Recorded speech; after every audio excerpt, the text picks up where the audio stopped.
Hi, welcome to another exciting episode of the Andre The Beast Crayton Show. Another exciting show, another exciting guest. Today on the show, we're going to dive into the world of music again with the one, the only, the master of music, production, and talent research, and the list goes on with the one, the only. Look at him. He's getting that jaw muscle right. See it. Uncle Jamz Johnson. In his we're not going to introduce his partner yet. We're gonna hold off on that for a minute, okay? But we got to see it. Uncle Jamz Johnson in the house, the legend himself. What's up, big guy? Greetings, Andre The Beast Crayton. How are you today, sir? I'm doing fine. I'm doing great. Fine. It's good that you're doing great. So let's look over here at me for a minute. I got to ask you some questions. You've been in the music game for many, many years. Watch it. For many years. If I say too many, then it shows your age. So many years. How did it all start for you? Tell the viewers a little bit about who you are first before we get into the question and answer, and before we get ready to introduce your protege. My name is Sid Johnson. That's my name. Mm-hmm. And my nickname is Uncle Jamz. Uh-huh. And I've been doing this thing since, I guess really, seriously, kind of since the late 60s when I used to be in bands. Then I started to take it a little bit more seriously in the 70s when I was the manager of this group called Manchild. And prior to that, I used to do a lot of things with Sunshine Promotions. Mm-hmm. And I wrote for my high school newspaper. I wrote for my college newspaper. I would go and interview the stars of the day. And I've met so many people, I can't even remember all of them. So I always had sort of a propensity towards the business side of the music game. So I did a lot of studying. I really went to the library and did research on books about this business of music and all of that kind of stuff about copyrights and encoding and, getting your stuff protected, belonging to a performing rights organization. So I was always sort of on top of that part of the game as well. So that's probably how I got into management, because I was already on the creative side of the game. Was music always part of who you are? But you started in the 60s. The 60s was, what era was that? Was that the era of the Smokey Robinson, the Temptations, Motown? Yeah, absolutely.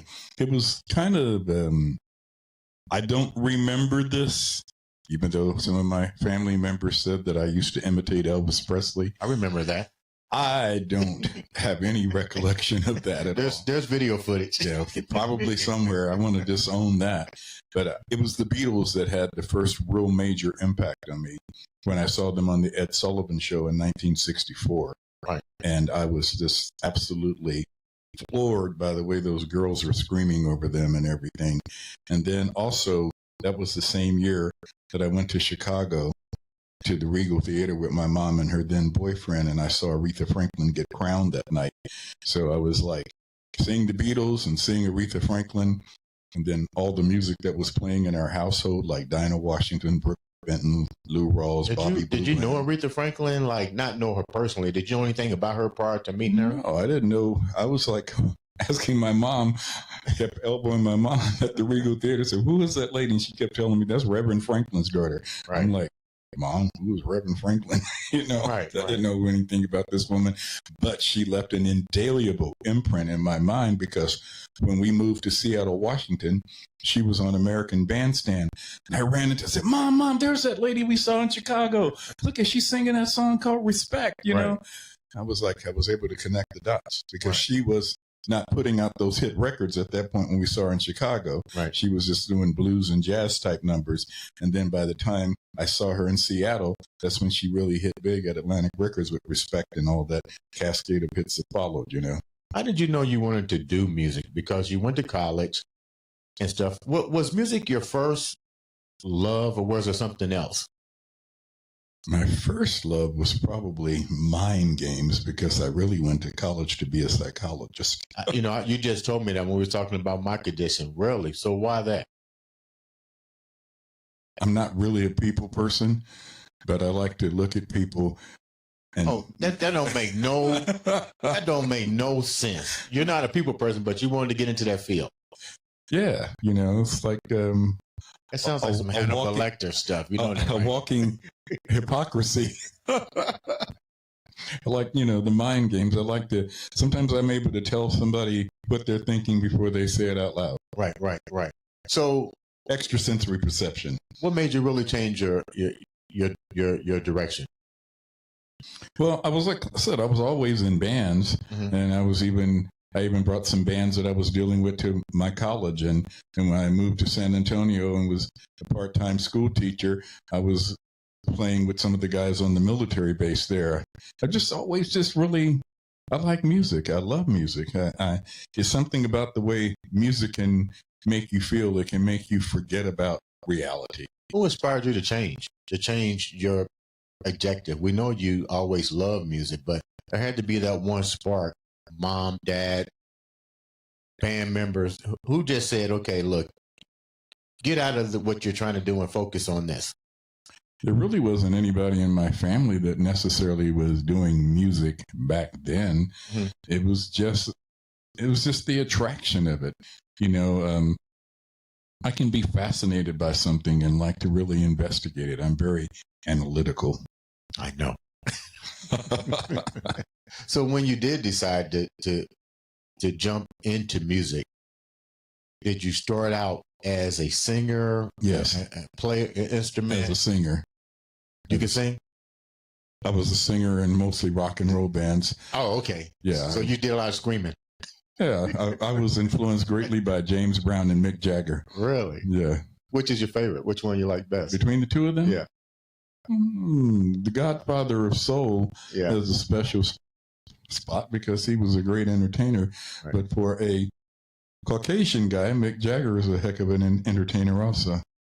You mentioned, so back to the question again. I know how James Brown sounds.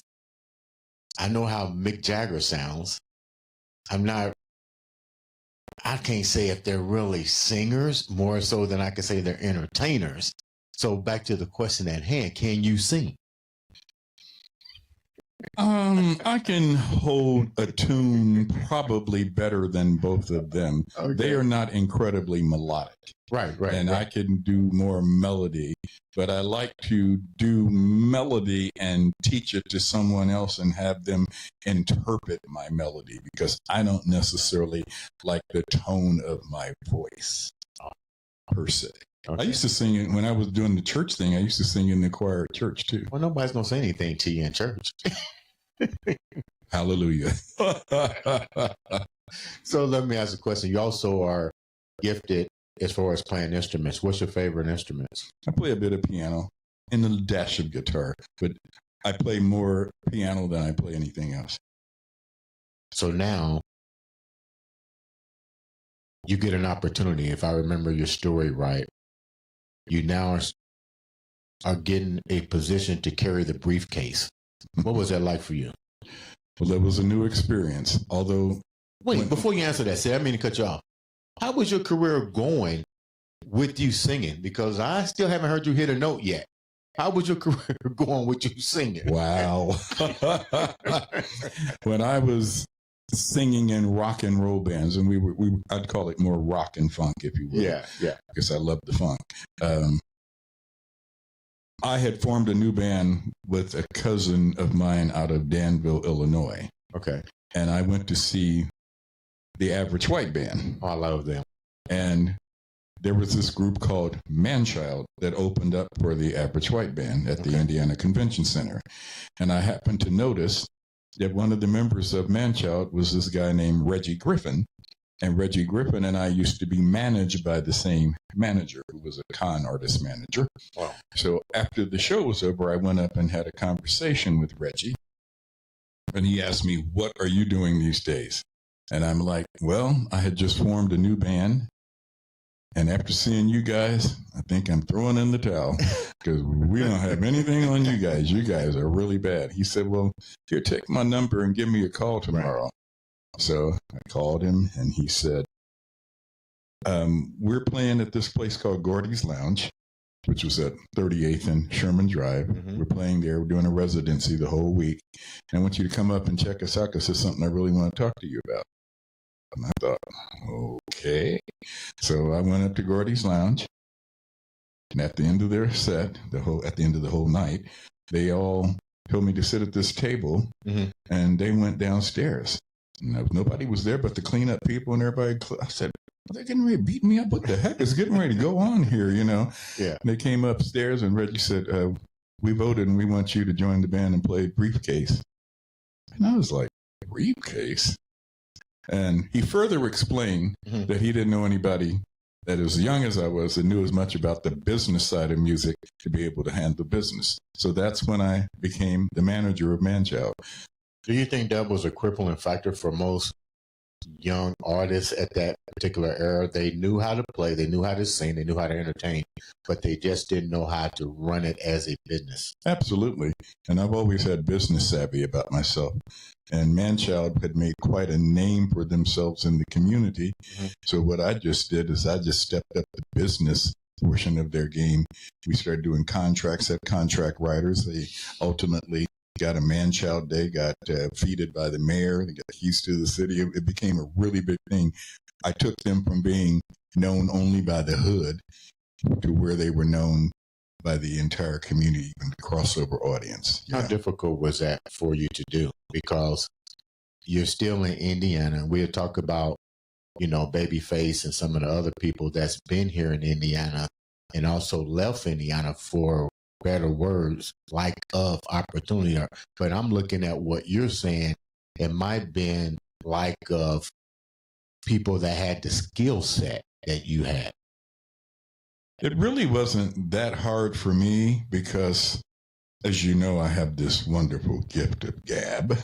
Yeah, so right. In my articulation and in my business savvy mode, I was able to knock down doors that maybe somebody else couldn't get to open up. So it really wasn't all that difficult. I made sure they were in the press. The Star and News carried stories on Manchild. That was kind of rare for a black group.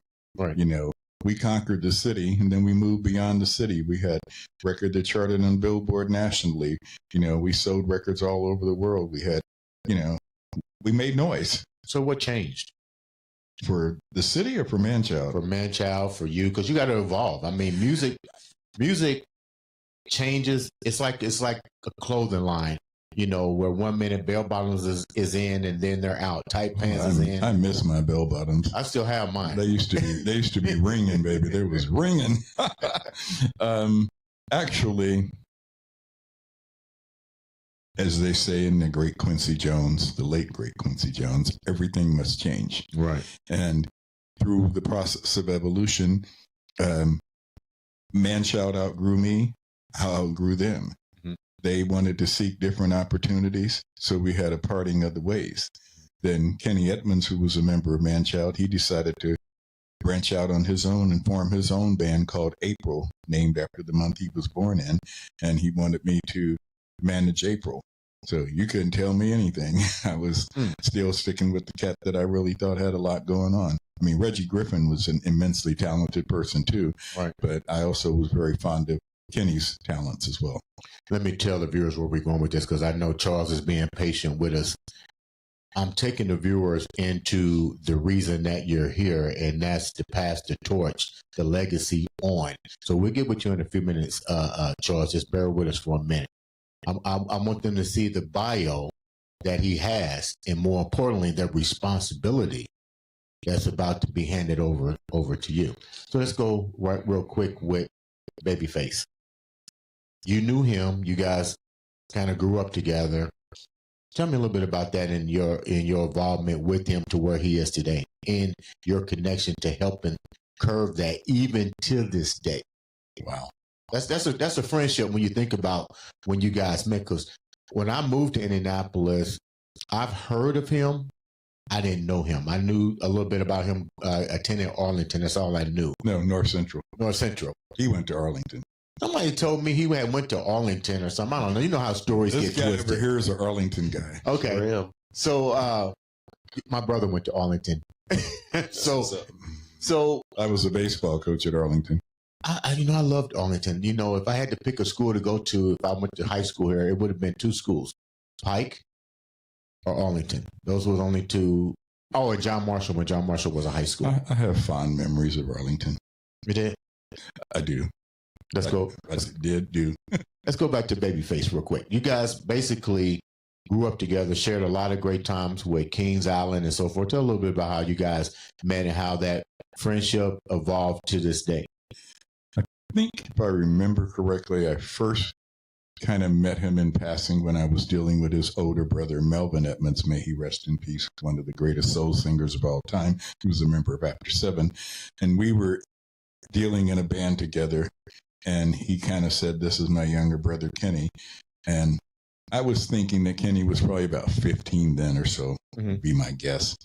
And then the year that he graduated from high school, North Central, by the way, where the North Central. I don't know whether Arlington came up. You know, stories linger in this city. Yeah, that would be crushing to him. He's definitely a North Central grad. The week that he graduated from high school, he joined Manchild. And the next week, I think we were out on the road.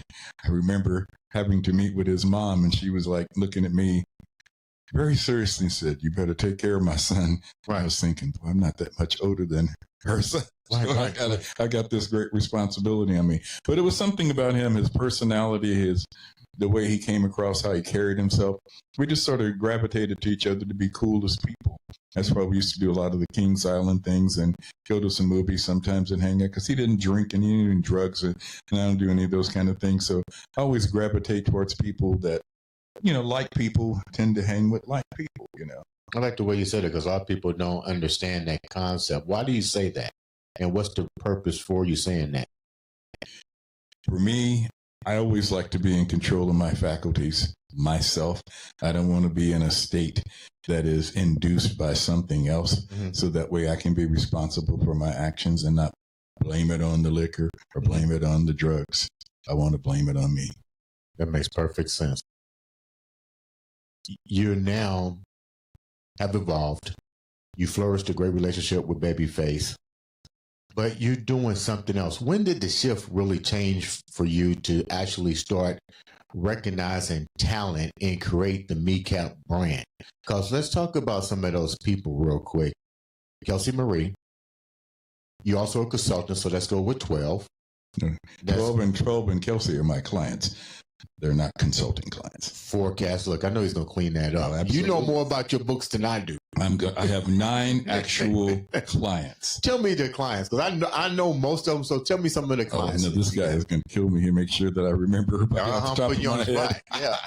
There is Storm, who used to be in the band April with Babyface. Now he lives in Los Angeles. I love Storm. Okay, there's Storm. There's Stars of the Bazaar. I like them. They're in Portland, Oregon.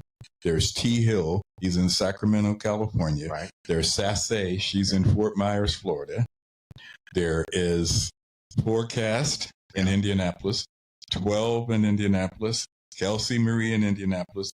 Damon Carl in Indianapolis. And I'm missing somebody. You sure are. I'm trying to think of who you sure are. That's somebody. Oh, gosh, I know the one. Did I say 12 already? Yeah. No, there's got to be. There's plenty more. Yeah. There's 9 people, but it seems like I'm forgetting somebody, but I can't. Let me do this again. 12, Damon Carl, Kelsey Marie, Forecast, that's 4.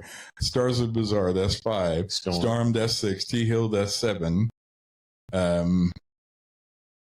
Well, the other ones are consultants, right? The others are consultants. Somebody's going to kill me when they see this, that I couldn't think of their name. Look, Charles, he's doing his homework. Oh, Sassé. I think that's it. I can't think of anybody else right at the top of my head, because right now we have brand new records out on Damon Carl, 12. We have Forecast. Oh, and we have K-Rob, the singer. Yeah. Okay, there we go. Now we got it. And K-Rob, the singer, he's going to be coming into town for my music conferences we're going to talk about. We're shooting his music video while he's in town. Yeah. So let that plug in there, people. Let me ask you a question. Those I met all of them. They're great talent, great young people, great young aspiring artists. You're going to have your hands full, because I see all of those guys getting Grammys and awards. So you're going to have your hands full, Charles. Are you speaking that into existence? Yeah, that's how I do things. Oh, okay. That's how I do things. All right. That's how you got here. This dude. Out of all. So back to my question.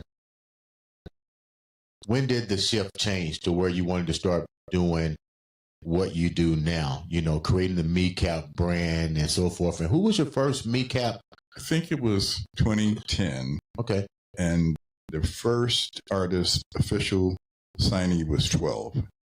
And he came via a recommendation from one of my cousins, Lamont, may he rest in peace. And he brought 12 to one of our family reunions. Are you going to tell the truth about the story, or do I have to intervene?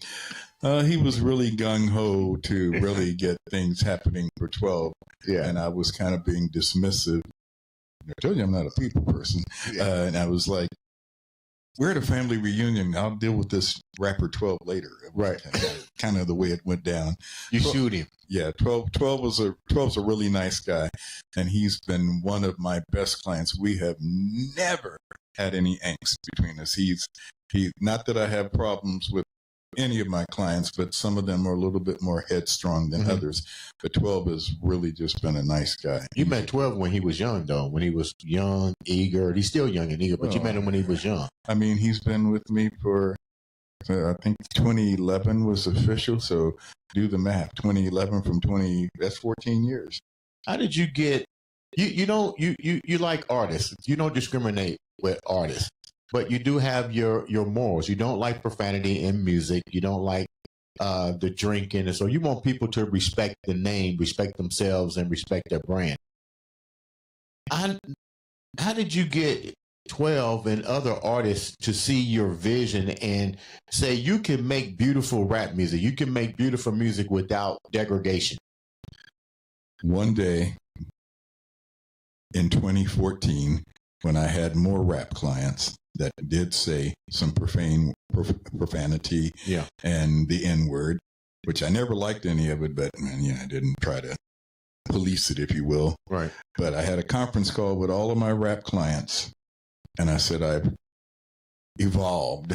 I've got this great epiphany. No more N-word, no more curse words.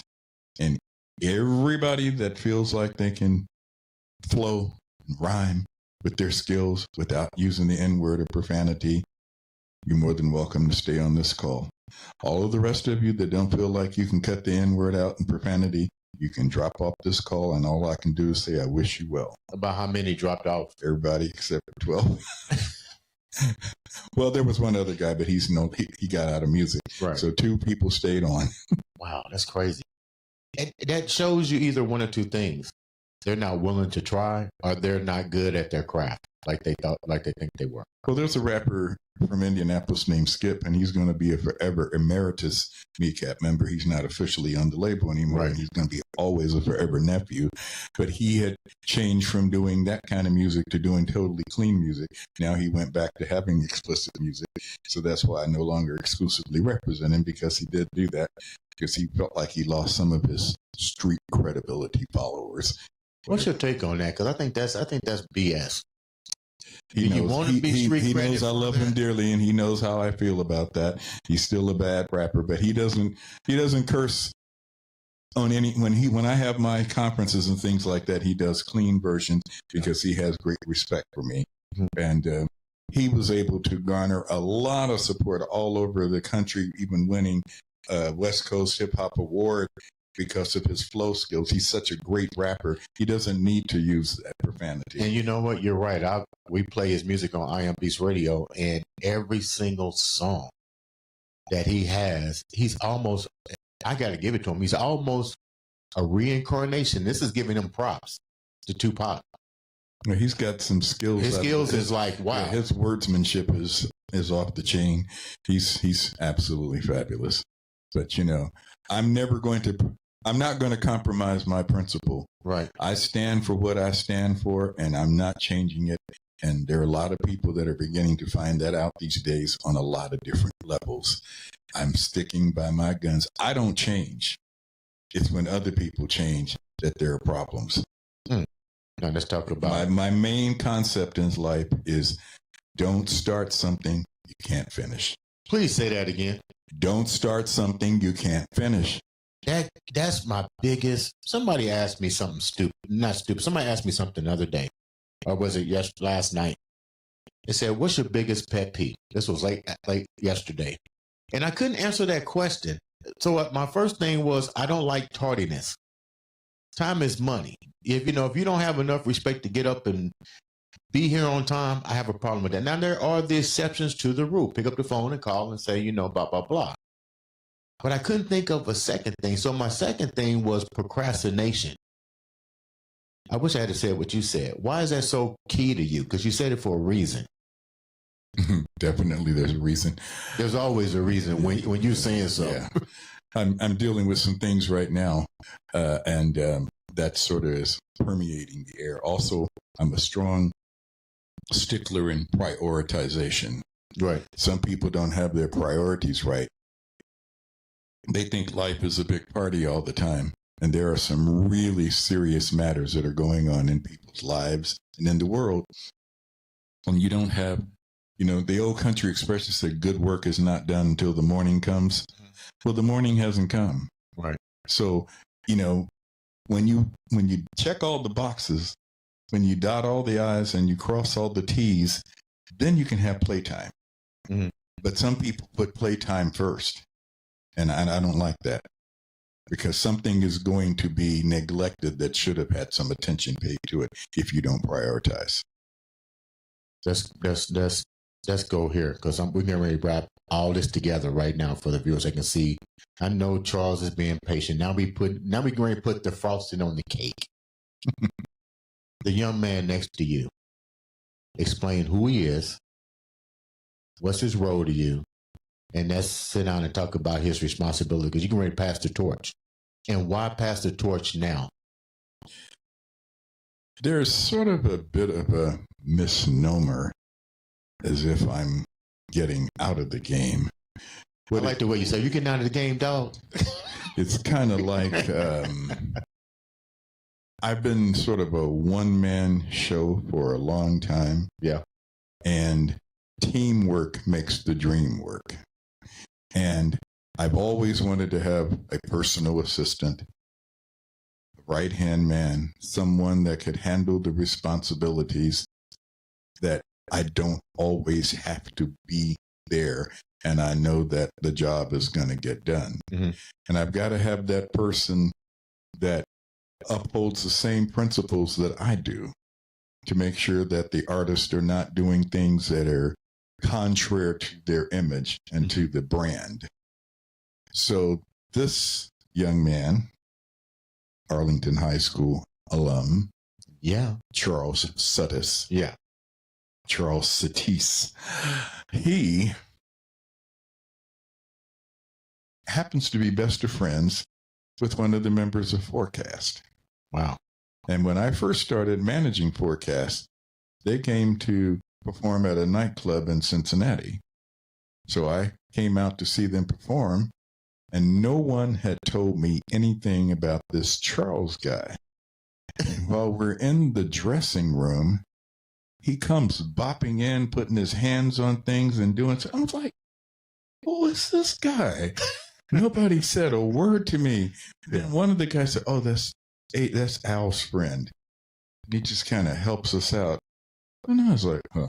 And tonight's his last night of helping us. I'm just already fired him. Yeah, I'm like, are you kidding me? He's just walking in here. Yeah. He hasn't even said anything to me. Cut an eye over at me real fast. So, no. So there were some people that wanted to come into the dressing room and take pictures and what have you. Right. Because the guys were excited. I think this was my first official time being with him as the manager, if you will, right. Except for one little thing they did in Indianapolis. But now they had a bunch of people that drove over from Indianapolis to see the gig in Cincinnati. So everybody wanted to come back and take pictures and everything. And he was like, we got to get this dressing room in order and clean it up before people come in and take pictures. I'm still like, who is this dude? Then CJ's hair was out of order and he's helping CJ get. I said, who is this dude? He didn't want any camera, no phones coming out taking any pictures until that dressing room got put in order. Right. And I'm just looking at him out of the. I'm like, he's short-lived because I'm not liking this. But at the same time, I'm thinking, you're mesmerized. This is impressive. Yeah. And then so finally somebody introduced me because we still hadn't met. And he's looking at me with this, like, okay. And I'm looking at him the same sort of way. Right. So then when I leave and I go home, he calls me. I didn't even think about really answering the phone at first because I don't usually answer the phone, but it was a 317 area code. And he said who he was. And I'm thinking, why are you calling me? He said, I just wanted to make sure you made it home okay. I was like, get out of here. Like, who is this dude? So you guys went throughout that whole concert. Basically, how far apart were you guys in the dressing room that y'all kept eye mugging each other? We were probably about the same distance where me and you and I are sitting. Oh my God, that's heat. Yeah. We definitely, like I said, he looked at me and I looked at him. I was really like, why is he here? I thought this was my job. I thought I was supposed to be the one taking care of forecasts. Wait a minute, you was like, why is he here? That's how that got going. And then he said, next you know, we did you see him mugging at you through the glasses? Oh yeah, definitely. You felt it? Yeah, I can see how he cut his eyes still. Yeah, I see he's doing right now. Yeah. So how did you break the ice? Like, what made you decide to actually, by him not even communicating with you, what made you decide to reach out to call him to make sure he made it home? Because that speaks a lot of your character. I knew that he was one of the guys that they cared about. They enjoyed or endured, and the fact that he was in there with us said a lot already. Mm-hmm. And then I think we ended up having a meeting or something at the end of the night, and just his words already that was said also helped. Okay, this man cares. So everything that he was doing, he showed good intentions that he had good for. Like I said, Al is my best friend, so I'm looking like, okay, I've been with Al since 2005. Oh, he can ready to say something. So I had to make sure. So I just had to make sure. That's all. That's all. So yeah, once it happened, and then I called him, and then like I said, he answered, and everything after that kind of started forming from there. You have a military background. What made you decide to get into music? Honestly, I like music. I listen to music, all types of genres already. It was just a matter of being involved in the back half of it. Like I knew how to listen to it. I knew how I had the ear for it or whatnot. It was just, again, I wanted to know what the back end and how the process and how the operation, all that stuff works. How long have you and Al are good friends, right? Correct. How long you guys been friends? How did you guys evolve a friendship? We started, me and Al started in retail. We used to work at Lowe's back in 2005. So that's how he and I met, and we just clicked from there. I want to say maybe the first day I started. So then after that, I was already singing all the time. So it was like, okay. Oh, you know how to sing? No, not at all. Oh, I probably can hold a note, but I definitely can't. No, I can't sing. So tell the viewers a little bit about who you are so they can get a feel of your character. Tell the viewers a little bit about you. You went to Arlington High School. What year you graduated? Tell me a little bit about yourself. So yes, I went to Arlington High School, graduated in 2000. And then from there, right after high school, I went to the military. Did 10 years in the military. After that, or in the midst of me doing the military, I also was working in retail, going back and forth with that. And then after that, I started a family in 2000. I got married in 2000. Then started a family. My first child was like 2010. And then I have 4 kids after that within my marriage. And then after that, we ended up, separating, and life started happening. So right now, we're kids and everybody were good. But yeah, it was a good time. So now you're getting ready to work with. When you got a chance to physically meet him, what was that like? It was different. I didn't know too much about him, who he actually was. I didn't know like how his full scale of who he knew or anything like that. I just knew his name was Uncle Jamz, is who they referred him as. And when they didn't tell me anything about him either. Like I said, when I walked in the dressing room, I'm like, okay, who's this guy? Who's this guy right here? Why is he here? And like I said, once we established who he was. Did you ever thought about just going to ask them, who are you? You know what? Why didn't we do that? Like we didn't say anything. I guess we was just kind of feeling the room, feeling how everything was and things like that. But yeah, I don't know why we never said anything. You guys are probably carbon copies of each other. You know what I'm saying? I was deeply disturbed by his presence. he just came in there and just started touching stuff and doing things. It's like he knew what to do. Right. And what I was like, I was kind of pissed at them as well because they didn't say anything. Like I was not prepared. And during the course of the night while they were performing, I never saw him, but he was out working. Right. And then once we got through that first time, then I saw what he does. So it was just like, I was really like, who is this guy? Because he was in there moving clothes and touching things. And I was like, where'd he come from? Like, I didn't get it. He was getting some serious mean mugs from me. I kid you not. When you find out who he was and what his role was, who told you who he was? Me or him? No, you. Like, how did you find out who Charles was? Because naturally you was disturbed. Well, he was only told, they only told me he was Al's friend. That's all they said. They didn't hire him. I did. He was just Al's friend, just hanging out, helping them. I'm the person who gave him a title and paid him. I mean, they gave him chicken feed. He got a great raise with me. I hooked the boy up, trust me.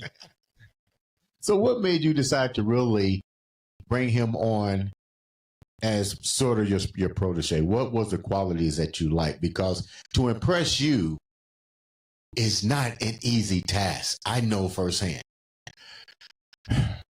So he had to have something. And I know it wasn't him making a phone call to see if you made it home. You did your research on him to some degree. They say that first impression. And I say this to him all the time, and it's something I've already said in this interview. The same thing it took to get it is the same thing it takes to keep it. Don't start what you can't finish. And he started in on a high note. And as long as the high note maintains and remains, then he's good. What do you expect from him? I expect him to follow what would be expected of a kneecap artist. And he does a really good job with the artists all like him. He's very conscientious about what he does. Now, mind you, he don't walk on water now. Mm-hmm. He's not perfect. Sometimes I have to get in that grip, But, he likes to use these military terms all the time. Understood. Copy. Oh, that irritates the poop out of me when he goes copy on an email. Understood. I'm like, can you say anything other than understood and copy? But my dad was 35 years in the Air Force. So I'm sort of used to those are triggers, those military things. And then sometimes I feel like we have a role reversal. I feel like he's my father. And I'm like, I know this little whippersnapper ain't trying to tell me something, Copy. Yeah, copy. And now I've started to do the same thing back to him. Copy. Yeah. Understood. Charles, what are some of the things that you feel that you're learning from the kneecap legend himself? What are some of the things, and how are you taking that knowledge and incorporating it into you becoming your own entity, so to speak, within the kneecap brand? Well, here lately, he's been putting me like all these different concerts and stuff that's going on. I've been in different roles each time, so I'll be able to see the full process as far as like how to do the run of show, how to take care of artists and make sure they get on stage on time, how to make sure the artists are all getting from the airport back to their hotel, setting all that up. Is one of the things that I've been learning throughout the process of how this works, and it's really amazing. And I never would have thought that it took this much work and effort to be able to have a good concert or have great artists follow you and go with your plan. What's been the most challenging part of it? Because you're learning something new. Like, give me an example of a moment that you really thought everything was just going to go haywire and he's watching you or he's going to find out about it. Anthony Hamilton's show. Knew he was going to say that one. The Anthony Hamilton show. He wasn't there. It was really last minute. You know how NFL players are in the draft, waiting on the draft and all that stuff, see if they're going to get picked and things like that's kind of how we were, just trying to see if we was going to get picked and go to the Anthony Hamilton. He wasn't there. He called us, what was it, about 30 minutes before the show, said, hey, you guys got to get down there right now. This is about to happen. I said, oh, crap. So everybody met us down at the theater or whatnot. And once we got down there, it was just like, okay, now what do I do? So I get there. I got with the point of contact, who I need to contact, what I need to do, had the music all ready to go. So I knew to go to the sound person. And I also knew some other things as far as like what to do because of how he's already guided me. But the most intense part was making sure the sound and all that stuff was right at the last minute. So to have that, to do that, it was like, oh my goodness, I hope this show goes well because this is all we got. Mm-hmm. So after that, it was once we realized that, once I realized that it was going to be good, called him, let him know, hey, this is what happened. Ever since then, I think we've been A1. I think that at that point, he's trusted me with a lot more after that because he wasn't there and everything ran smoothly for the most part. Did you trust him? I had no choice. He was baptized by fire that night because that call came in at the 11th and a half hour. Really? And there was no way I could get from Ohio there quick enough. So he had to do it. And see, not only was it did he have to do that, but he had to round up the guys and make sure, because everybody was in their personal lives. And it was really, that's when he rose to the occasion. Mm-hmm. And he handled it. Because I did eventually get there, and then I left early because I didn't stick around. I know Anthony because I produced a song that he was on one time. I didn't even get to check his show out, but I just was very leery of those promoters, and I wanted to make sure it went right. But he was on top of it, and that's when I knew that he could get it done. He also had some experience of hanging around Babyface's road manager, mm-hmm. and that was probably another situation where he was baptized by fire when the guys opened for Babyface down in the Atlanta area. Because I let him handle it. I just kind of laid back and, you got to make sure that they can, because sometimes I may not feel like traveling, or sometimes I may be doing something different. Sometimes I do go out and do things for Face, right. And he's got to handle it. And as you know, one of the members of Forecast is also a member of Babyface's band. Right. So, and then he's good with Kelsey because when we do gigs, he makes sure she gets to her car safely in and out. He's good with Damon Carl. He knows how to get Damon's apparatus all hooked up. I mean, he's been a gem in some respects. It's been a universal blessing for you, so to speak. And a curse. But everything that's good has its other points, But because he's stubborn and he's headstrong. I told you guys are just alike. That's probably why you guys didn't talk in the room. But he does respect the process, right? And I think he likes me. I think he does. Not totally. Did you like him? Did you ever like him? Not at first. No. I must admit, again, trying to feel each other out. You don't know anybody like that. You don't know what anybody's true intentions are. But like I said, as time went on, he definitely showed that he had a lot of positive aspects and good intentions for her. What do you think won him over? Because it's hard to get to him.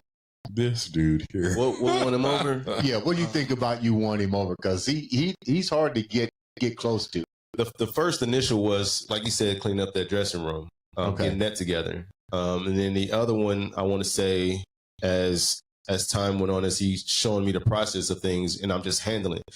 And now this guy, he don't even, he'll show up, but he's going to sit down somewhere. Yeah. And lets me go ahead and take care of it. So I think once he let the reins go on certain things, then that's when things started to turn around and say, oh yeah, he got it. What's been your biggest, I'm going to get to you in a second, two-part question. What's been your biggest challenge so far? Because you're working with young artists that can be, like Sid said, a little stubborn, bullheadedness.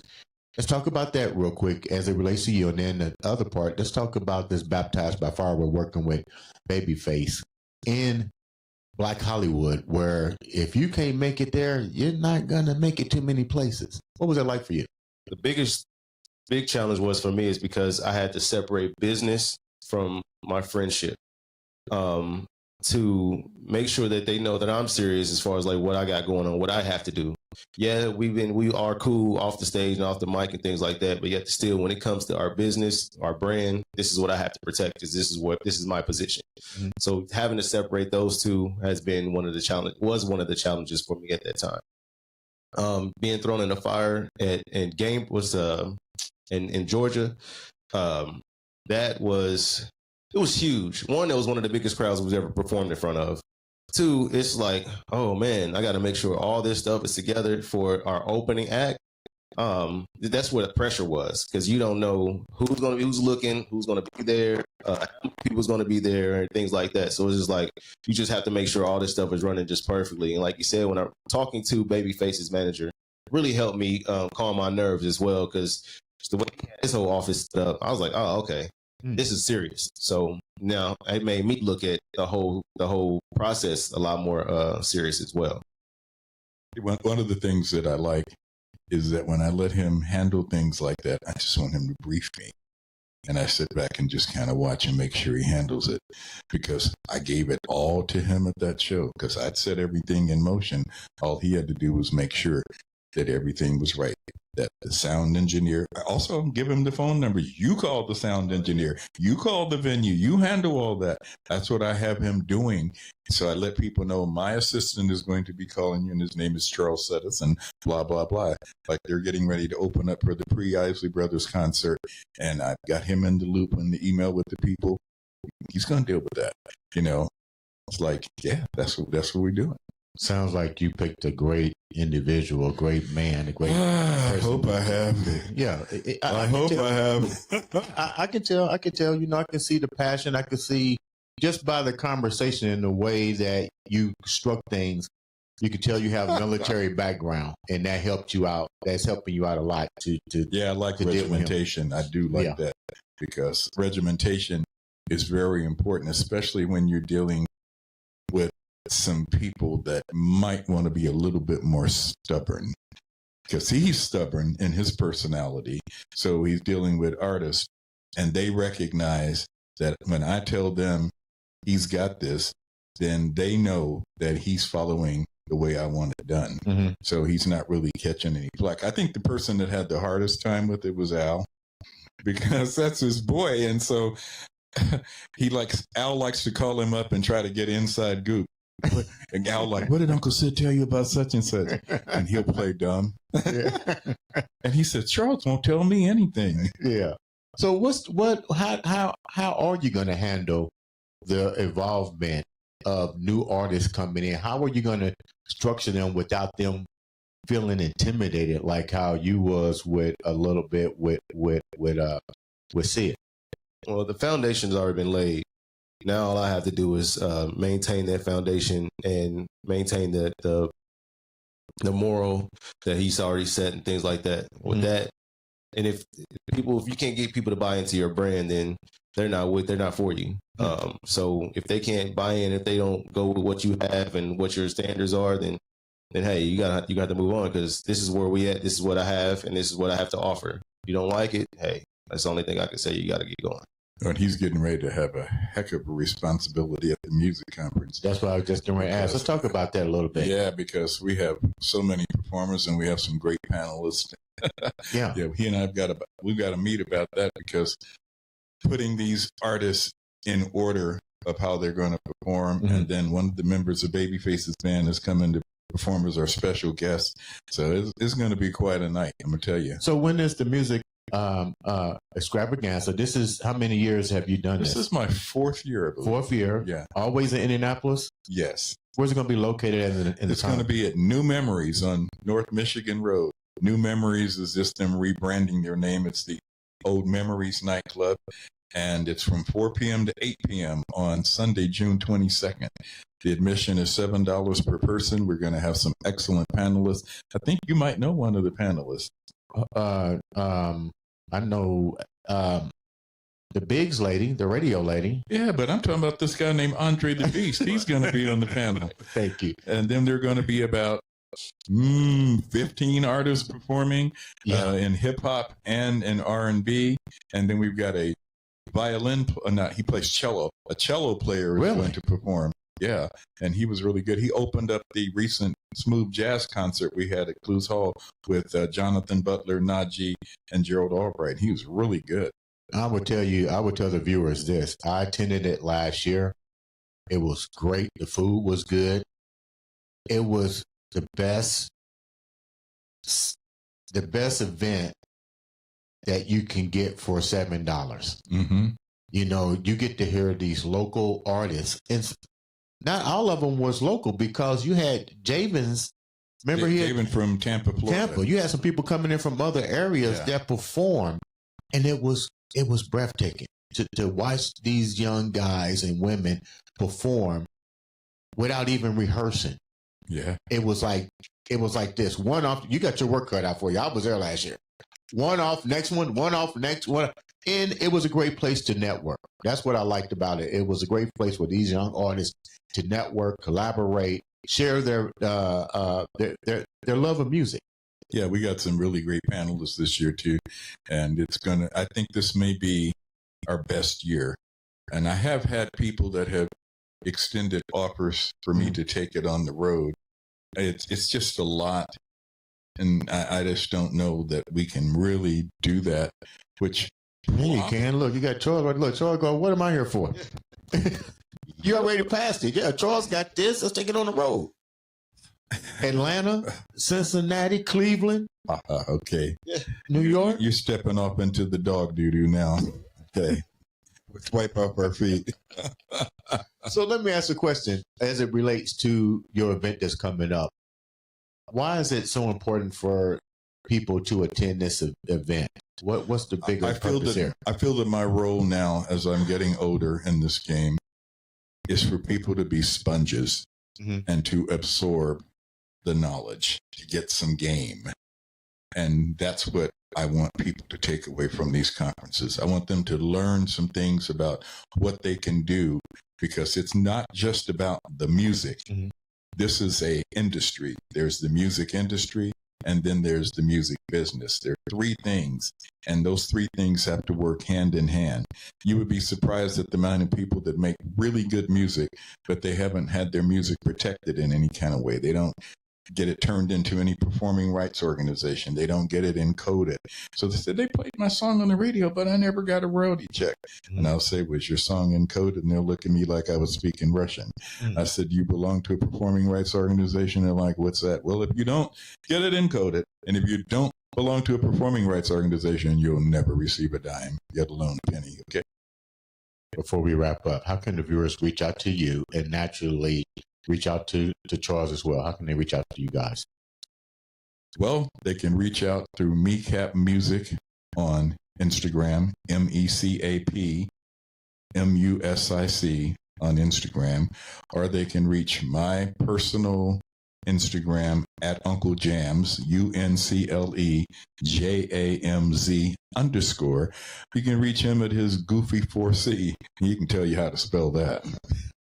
Charles, how can the viewers reach out to you at Goofy? It's Goofy C42 on Instagram, Goofy C42 on Instagram. Also via Facebook, which is Charles Suttice. That's SUTTICE.